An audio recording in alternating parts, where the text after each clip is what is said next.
Up until that fateful day, I'd always thought my life was exactly as it should be, predictable, well-organized, and blessed with stability. My daily routine, my marriage, and my job all fell neatly into place like clockwork. My wife, Janice, and I had settled into a comfortable rhythm over the years. Together with our two young sons, we lived what I believed was an enviable life, grounded in love, trust, and understanding. As we moved through the days filled with the typical highs and lows of raising kids, I took comfort in the solid foundation I thought we had built. To anyone looking in from the outside, we were a picture-perfect family. There were no cracks in our marriage, or so I thought. Standing there that cool autumn afternoon, I could never have imagined how quickly everything I believed in would come crashing down. It all started when I came home early from work, feeling unwell. I parked in the garage, feeling a bit queasy and worn out, closing the garage door to keep the chill out. I collapsed onto the living room couch, intending to rest for a few minutes before heading to bed. Moments later, I heard the front door open, followed by my wife's familiar voice and her sister, Carla. They had come in through the front, so they couldn't see me lying there on the couch, out of sight and out of mind. I thought about announcing myself, but a wave of nausea kept me still. Unintentionally, I ended up overhearing their conversation. They were talking about an upcoming trip to Chicago they'd been planning for years, a weekend filled with art exhibits and shows. It was their annual escape, a tradition where Carla's husband, Bob, and I would stay back to watch the kids while they enjoyed some well-deserved time off. I couldn't see them, but I heard the excitement in Carla's voice as she admired a new dress Janice had bought. "Wow, that's a gorgeous dress," Carla said with admiration. "Has Jim seen it? Does he know you're taking it on the trip?" My curiosity piqued. I listened a bit longer, half smiling at the thought of Janice buying a new dress just for this trip. But then Janice's reply came, and I felt my smile fade. "No, if he saw it, he'd get suspicious," she replied, her tone casual. "So, don't say anything, okay? Randy's going to love it." Randy? The name jolted me out of my resting state. I lay still, my nausea forgotten, as I strained to listen to the rest of their conversation, trying to process what I'd just heard. Randy was no one I'd ever heard of before, and the way she'd said his name, it set off alarms in my head. My heart pounded, my mind scrambling to make sense of what I was hearing. The questions came fast and relentless. Who was Randy? Why was Janice keeping secrets about him? As I lay there, listening to more hushed exchanges between Janice and Carla, I felt the cold grip of suspicion begin to take hold. My entire sense of security began to crumble, leaving me wondering if the life I thought was so perfect was, in reality, nothing but an illusion. After Janice and Carla left the house that afternoon, I sat on the couch, staring blankly at the wall, my mind reeling. The name Randy echoed in my head like a cruel taunt, each syllable chipping away at the certainty I'd once felt about my marriage. I struggled to reconcile the Janice I knew, the loyal, dedicated wife and mother, with the stranger I'd overheard making plans with someone else. I kept thinking, could it be a misunderstanding? Maybe Randy was just a friend or someone from work, someone I'd never heard about. But deep down, I knew that wasn't true. I couldn't ignore the way she'd said his name, or the secrecy in her tone. The dress she'd hidden, the excitement in her voice, all of it pointed to something more than just friendship. The truth, as bitter as it was becoming harder to deny. A part of me wanted to confront Janice immediately, to demand answers, to force her to explain. But another part held me back. What if I was wrong? What if this was some innocent misunderstanding? Charging in without proof could risk our family, cause damage I couldn't repair. I needed to be sure before taking any action. That night, I barely slept. Lying next to Janice, my mind raced with possibilities, each one worse than the last. I felt like a stranger in my own bed, sharing a home with someone I suddenly didn't know at all. I wondered how long this had been going on, how long she'd been living this double life, and if I'd ever truly known the woman I'd married. The days that followed were filled with doubt and confusion. Every interaction with Janice became a test, a search for clues. I watched her more closely, noticing small details I'd once overlooked, the way she guarded her phone, the quick glances she shot my way when she thought I wasn't looking, the sudden, hushed phone calls. Each small thing became another piece of a puzzle I was terrified to complete. Yet, I couldn't bring myself to ask her about Randy. The words felt too heavy, too dangerous. If I was wrong, I'd risk shattering the trust we'd built over decades. If I was right, well, I wasn't ready to face that reality just yet. So, I kept my silence, hoping against hope that this nightmare would resolve itself, that I'd somehow wake up to find it was all in my head. But as each day passed, that hope grew dimmer, replaced by an unsettling realization I might be on the brink of losing everything I'd worked so hard to build. And the worst part was that I had no idea how to stop it. The days passed slowly, each one filled with a gnawing sense of dread I couldn't shake. My mind kept going in circles, replaying Janice's words and wondering what they meant for our family. Eventually, I realized I couldn't face this alone. I needed advice, someone who could help me see clearly through the fog of betrayal and suspicion. That's when I decided to reach out to Jerry. Jerry was more than just my lawyer, he was one of my oldest friends. We'd known each other since college, and over the years, he'd been a steady presence, someone I could trust with anything. So, I called him up, asking if we could meet for coffee. When we sat down, he could tell something was wrong right away. "Jim, you look like you haven't slept in days," he said, concern clear in his eyes. I hesitated, trying to find the right words. "Jerry, I think Janice is having an affair," I admitted, the words feeling foreign on my tongue. He paused, taking in my expression before speaking. "What makes you think that?" I recounted the conversation I'd overheard, how she'd mentioned someone named Randy, the secrecy, the hidden dress. As I spoke, Jerry listened carefully, nodding now and then.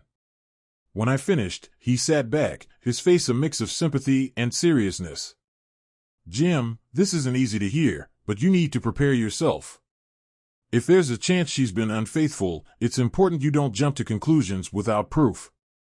You'll want to know the full story before making any decisions." "What should I do?" I asked, desperation creeping into my voice. I hated that it had come to this, that I was asking for legal advice about my own wife. "First, stay calm," he replied, his voice steady and reassuring. "Keep an eye out for any other signs, anything that confirms or contradicts your suspicions. But remember, you have rights here. You've built a life together, and if things turn out the way you fear, you'll want to make sure you're prepared for what comes next." His words were both comforting and sobering. I realized that, for the first time, I needed to consider the possibility that my marriage might not be what I thought it was. The life I'd built, the family I loved, it all felt like it was slipping through my fingers, and there was little I could do to stop it. Jerry's advice gave me a plan, something solid to hold on to in the midst of my turmoil. I thanked him, feeling a weight lifted, if only slightly. But as I walked back to my car, I couldn't ignore the growing ache in my chest. No matter how much I prepared myself, the truth was coming, and I knew that once it arrived, there would be no going back. After talking to Jerry, I felt a little steadier, but the need for answers gnawed at me constantly. I couldn't live in the dark any longer, waiting for something to slip. If Janice was hiding this from me, then I needed to know the truth, no matter how painful it might be. With a heavy heart, I decided to take Jerry's advice and search for proof, hoping that what I'd find would somehow relieve my doubts, but knowing deep down that it probably wouldn't.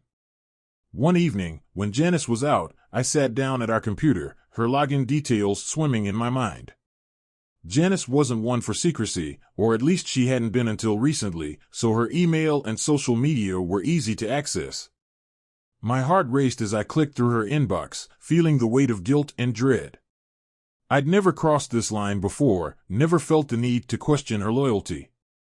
But now, as I scanned through her messages, I knew there was no turning back. Then I saw it, a thread with the name Randy in the subject line. The latest email, sent just that morning, was short but clear. "I can't wait to see you again. Last night was unforgettable. Same place next week?" My stomach dropped.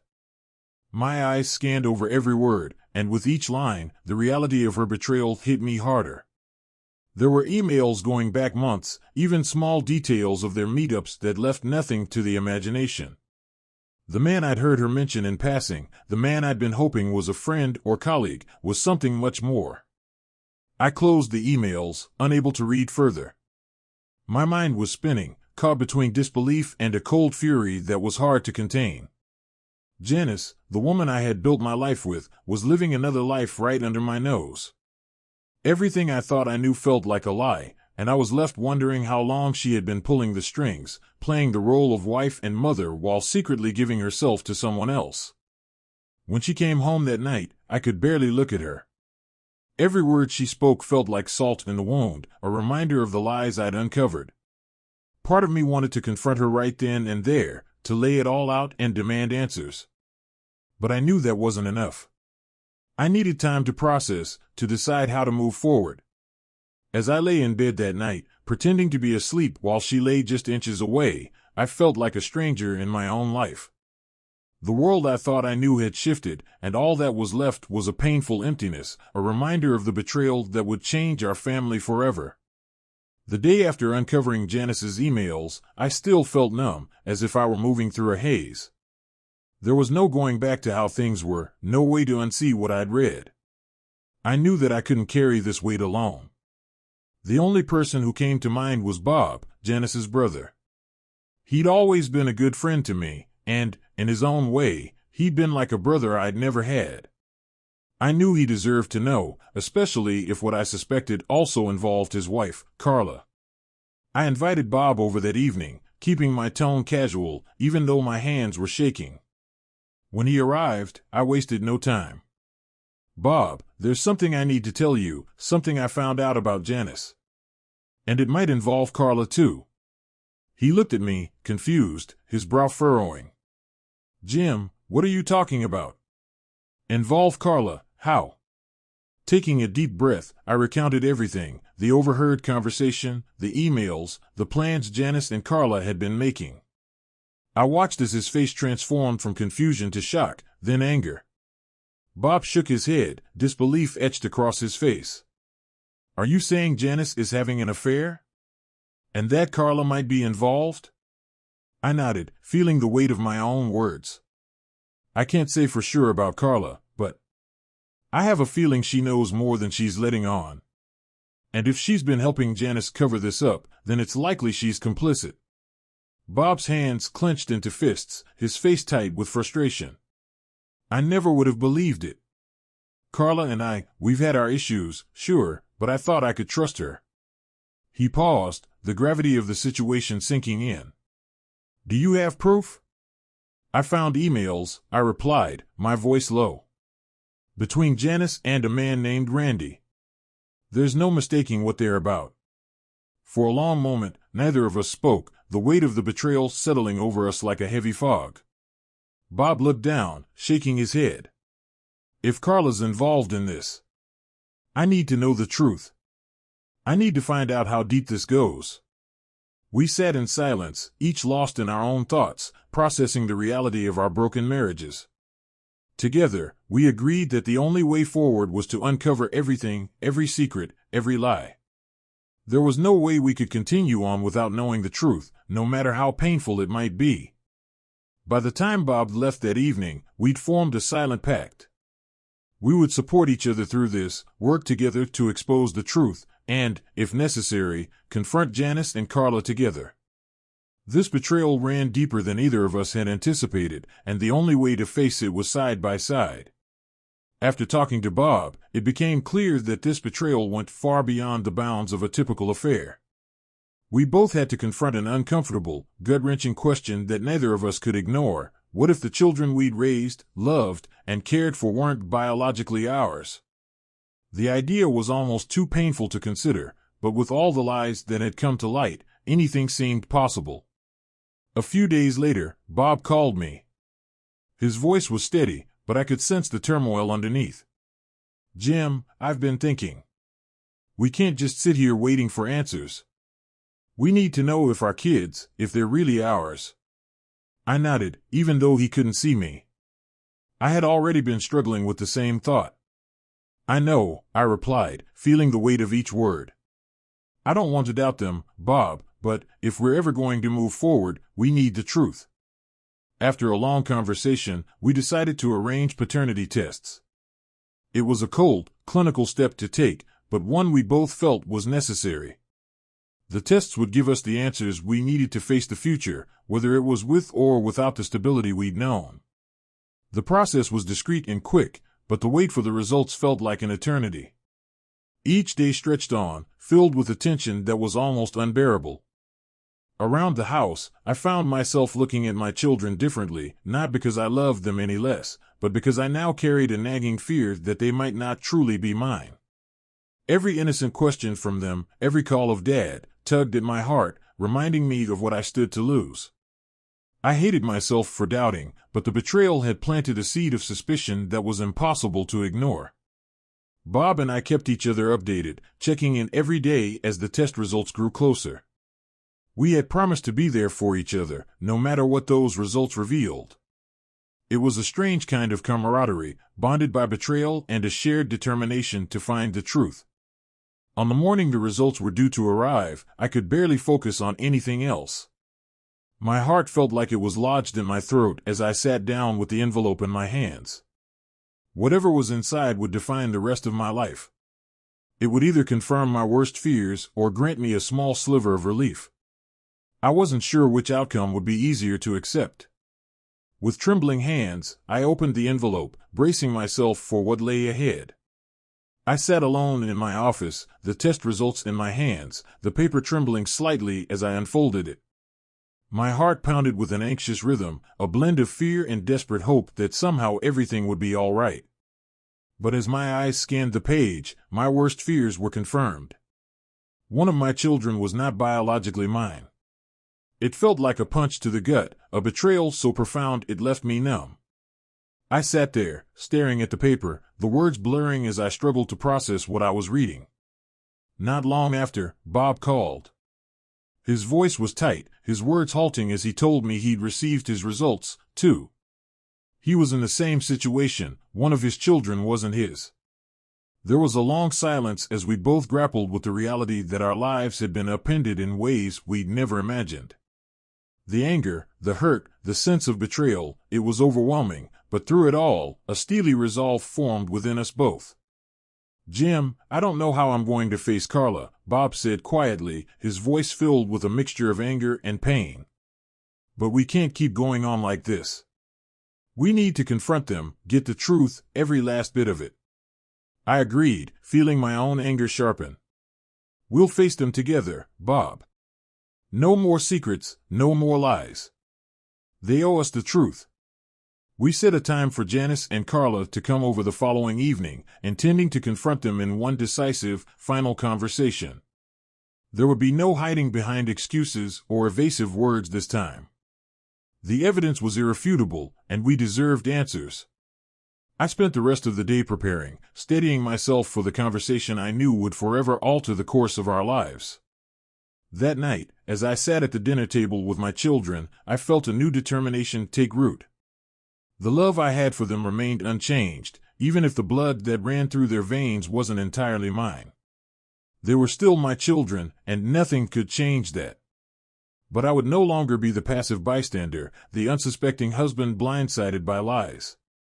The confrontation awaited, and while I had no idea what Janice and Carla's reactions would be, I knew one thing for sure: this time, they wouldn't walk away without facing the full weight of what they'd done.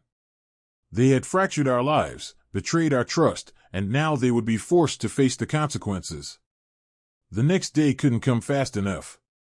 The following evening arrived, and I could feel the tension thick in the air as Janice and Carla walked into the house. They seemed unsuspecting at first, greeting us with smiles and small talk, but the somber expressions on our faces must have tipped them off. Their smiles faded, replaced by a mixture of confusion and, in Janice's case, something that looked like apprehension. "Jim, what's going on?" Janice asked, her voice wary. I took a deep breath, steadying myself. "Sit down, Janice. We need to talk." "You too," Carla, I said, nodding toward Bob, who was seated beside me. He looked just as tense, his jaw set in a hard line. They exchanged a glance, but sat down across from us, their postures defensive, as if they sensed what was coming. I laid out everything I'd uncovered, the emails, the late-night calls, the hidden details that had unraveled the life I thought we had. I didn't hold back, listing each piece of evidence like a prosecutor building his case, and as I spoke, I could see Janice's face go pale. Carla shifted uncomfortably, her eyes darting to Bob, who had been silently watching her. And that's not all, I said, my voice breaking slightly as I pushed forward. Bob and we had paternity tests done. The words landed like a bomb in the room. Carla gasped, and Janice's face crumpled as she looked away, guilt written across every feature. What? She whispered, her voice barely audible. Only one of my children is mine, Janice, I said, the pain raw in my voice. Did you think I'd never find out? That you could keep this hidden forever? Tears welled up in Janice's eyes as she shook her head, her words stumbling out. Jim, I never wanted it to be this way. I didn't plan for it to go this far. Bob's voice was cold and cutting as he turned to Carla. And you, Carla? Were you just going to let us keep living in ignorance, raising kids we thought were ours, while you carried on with these lies? Carla's face was flushed, her gaze fixed on the floor. She opened her mouth, searching for words, but none came. She seemed as lost as we were, realizing too late the magnitude of the damage she'd caused. Janice tried to reach out to me, her voice pleading. Jim, please. I still love you. I was confused, I made mistakes, but you and the kids mean everything to me. I pulled back, unable to look at her, the anger and betrayal too raw to ignore. Love? You call this love? I replied bitterly. What kind of love builds a family on lies? How could you watch me raise a child, knowing all along that he might not even be mine? Janice broke down, her sobs filling the room, but I felt no sympathy. The depth of her deception left a hollow ache that no apology could ever fill. Bob and I exchanged a glance, both of us filled with the same realization. Whatever bond we once had with Janice and Carla was gone, shattered beyond repair. The confrontation ended with them leaving, their apologies trailing behind them like ashes in the wind. And as the door closed behind them, I felt a weight lift, a painful, brutal release, but freedom nonetheless. In the days following the confrontation, a tense silence settled over the house. Janice had asked to stay, pleading for one last chance to fix what she'd broken. Part of me wanted to throw her out, to let her face the consequences of her choices alone.